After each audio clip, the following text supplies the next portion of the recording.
Hello, and welcome back to the Maths Behind the Economics YouTube channel and the Logarithms for Economics series. This is video 16, and this is the second video now in which we focus on solving practice questions. Now again, these are still going to be maths-based questions, and while in the previous video I run through all the rules we covered in the series, in this particular episode I am only going to tell you which rule I'm using while solving the given problem. Okay, so let us get started. The first question is 3 log base 3 6 plus log base 3 35 minus log base 3 20 minus log base 3 42. Well, in this particular example, I know the base and I know the argument for every single one of the logs. So you can just put it all into the calculator and you will get a numerical solution right away. But then the knowledge stays with your calculator, and as soon as one of those numbers switched for variables, your calculator won't be able to deal with it. So let us do the easy practice with the numbers. First, what we notice is that every single one of the logs have got base 3, and that there are additions and subtractions in between the logs. However, there is a number 3 out here as a multiplier, so before we can bring all these logs into one log, we have to deal with that 3 multiplier. And I hope you still remember from video 10 what to do if there's a multiplier in front of the log. And that's basically the multiplier in front of the log can be just brought up in the exponent of the argument of the log. Okay, so this was the only thing that we changed, so the other ones I'm just going to copy over. So log base 335 minus log base 320 minus log base 342. Now I'm going to continue down here, so we have got plenty of space and it's easy to see what we do. Now what I've got here, I've got an addition in between these two logs and I have got subtractions in between here. I am going to use the rules of adding logs and subtracting logs at the same time. And if you don't remember those two rules, you can just revisit them in video 8 and video 9. So when there is addition between the log signs, that means I can just multiply the log arguments. So I'm going to keep the log base 3, and I'm going to now multiply 6 cubed and 35 together, but there's a subtraction here, so I'm going to bring down it into the denominator, the argument of the first subtraction, which is 20, but there's another subtraction, and I'm going to bring the argument of the 42 down into the denominator as well, because that's also a subtraction, so that has to go under the fractional line. Now, there are loads of numbers flying all over the place in the argument. Let's try to make it a little bit simpler. So I'm going to keep the log base 3, and I'm going to keep the fraction, but now what I'm going to do, I am remembering that 6 is 2 times 3, and both of those are to the third power. But I also remember that 35 is 5 times 7. I also remember that 20 is 4 times 5, which is 2 squared times 5. And I also remember that 42 is 6 times 7, which is 2 times 3 times 7. Now, you might ask me, why on earth did I do all these multiplication breakouts? Well, the simplest answer to that is because I want to be able to simplify my fraction as quickly as possible.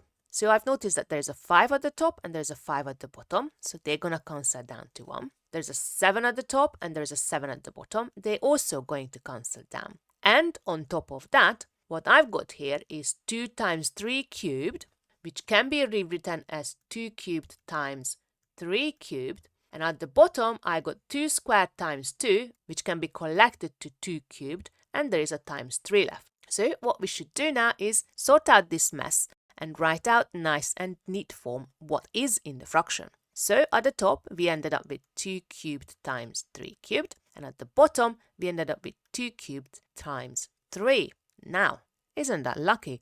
The 2 cubed will cancel down each other to 1. And 3 cubed over 3 is just going to be 3 squared. So what I ended up with is log base 3, 3 squared. But remembering the log definition, this is basically just going to be equal to 2. Because remember, log is what the power. I need to raise the base. So the answer will be the argument. So what power do I need to raise? 3. So the answer will be 3 squared. Well, the power itself, the exponent itself, is just 2. So that was question number 1. Let's do question number 2 down here. So that's going to be log base 2 5 plus log base 4 3 minus log base 2 30 plus log base 4 12. The first thing I've noticed is that I have got base 2 in 2 of the logs, but I have got base 4 in the other 2 of the logs. So first of all, I'm going to have to use the change of base rule, which we covered in video 12.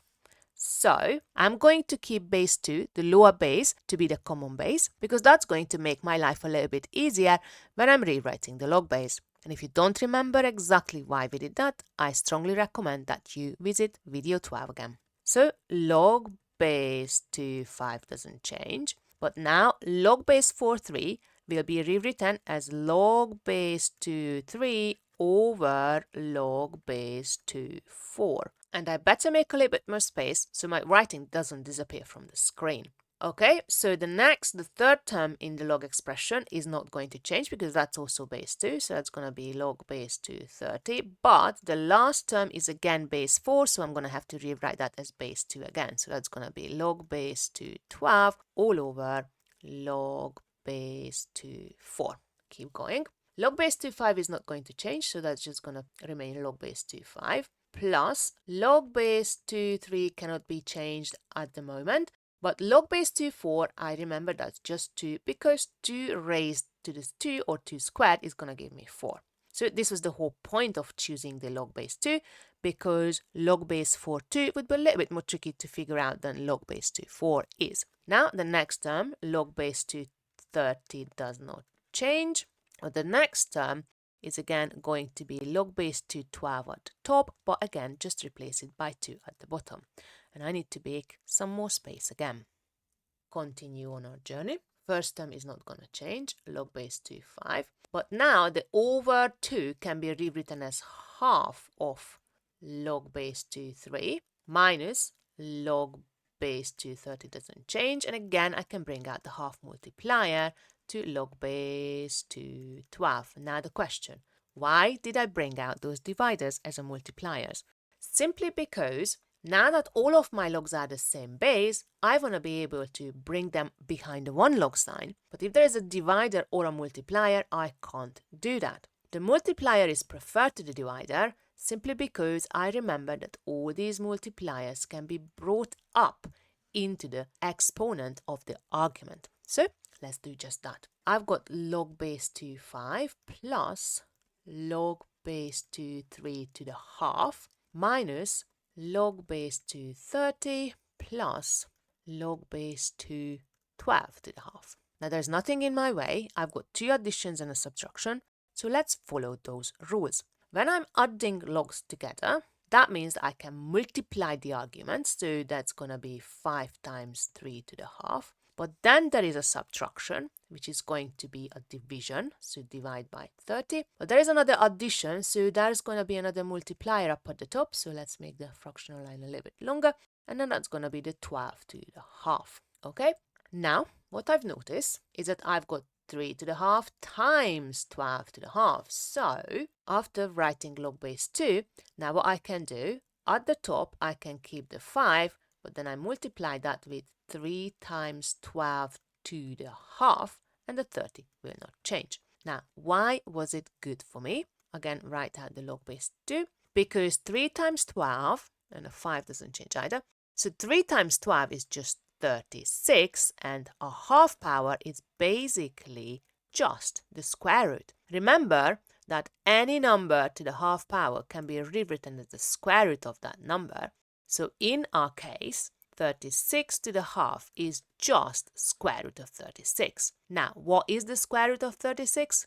6, because 6 times 6 makes 36. So what I can do now is I'm going to keep that log base 2 and then 5 times 6 over 30. Now, 5 times 6 is 30. And 30 divided by 30 just gonna give me 1. So what I ended up here is log base 2 1. But now, if you remember from video 5, this is just equal to 0. Why? any number to the 0 power is always equal to 1. So if I have got a log base of a being equal to 1, that tells me it's just the exponent power of 0. Alright, so we need a bit more space to move on to the next question. Question number 3. ln square root of e cubed 3 to the half e squared cubed all over e to the negative 1. Allow me to let you in on a secret. Just because you're working with logs, we still have to remember everything that we learned from the exponents. So, if you're a little bit rusty on them, do check out my exponent series. As you probably have spotted, there are loads of exponents flying all over the place in this log. So, what can we do about it? Let's try to simplify what's behind the log sign before we go anywhere near applying any of the log rules. So, ln. Well, 3 to the half is just on its own. There's nothing else there, so I won't be able to do anything with that. But I have got other e powers. So I have got square root of e cubed. That's basically e to the 3 over 2, because remember the root is the fractional power. So 3 to the half is not going to change. But e squared cubed, that's just going to be e to the 6. Because when you're raising a power to a power, you multiply them together, and at the bottom there is only e to the negative 1, so we're going to keep it like that. Now this is already much simpler, but we can do some more. Keep the log sign, and now let's focus on what's going on in the e's and work on them separately on this side here. So we got e to the 3 over 2 times e to the 6 over e to the negative 1. So what's going on here? We have got two multiplications of the same basis, so we're going to have to add those exponents. So basically, I'm going to have to add together 3 over 2 plus 6. Well, 3 over 2 is 1.5. 6 plus 1.5 going to give me 7.5, and that's basically just 15 over 2. Or, you remember that 6 is 12 over 2, and 3 plus 12 makes 15. But, on top of that, what I'm going to have to do is take away a negative 1. Taking away a negative 1, that's basically going to be equal to adding 1. So that's going to give us 17 over 2, because remember 1 is 2 halves. So the final power of e is going to be e to the 17 over 2, and I still have got 3 to the half. Now, what I'm going to do, I'm going to quickly delete these side calculations here because we don't need them anymore, but we prefer to have more space. Now, what else can I do? Well, there's nothing else I can do now other than applying the rule which is for multiplication in the log argument. So I can break this out into ln e to the 17 over 2 plus ln 3 to the half. So what does that give me? Well, there is an exponent in both of them, so those exponents can be brought down. So that's going to give me 17 over 2 ln of e plus a half ln of 3. And then ln of e, I remember that is just equal to 1, simply because e to the 1 equals to e, and remember ln is the base of e. So the final answer is 17 over 2 plus a half of ln 3. Now we are more than halfway through the video, so let us make a bit more space and carry on with question number 4. And question number 4 is 4 to the 3 minus log base 2x. What are we to do here? Well, there were some connections between exponents and logs when they were cancelling each other out that we looked in video 6. But what happened there is that the base of the log and the base of the exponent was the same. We are in a little bit of trouble because our exponent base is 4 and our log base is 2. Well, it's not too much of a trouble because I remember that 4 is 2 squared.